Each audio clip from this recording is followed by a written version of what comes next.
Hey guys, welcome back to my channel and thanks for watching up to this part of the video. So I was unable to make the last view as in the last part of the video, so I couldn't film. I had to leave the hair halfway and go out, and by the time I get back it's late, so I couldn't film the final view of the hair. But the tip of the hair I added bead and I reduced the length of the coils at the front, so that's it, nothing much.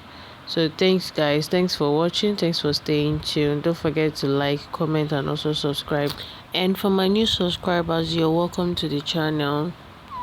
Thanks, you're going to learn a lot in this channel guys, so stay tuned. See you in my next video. Bye.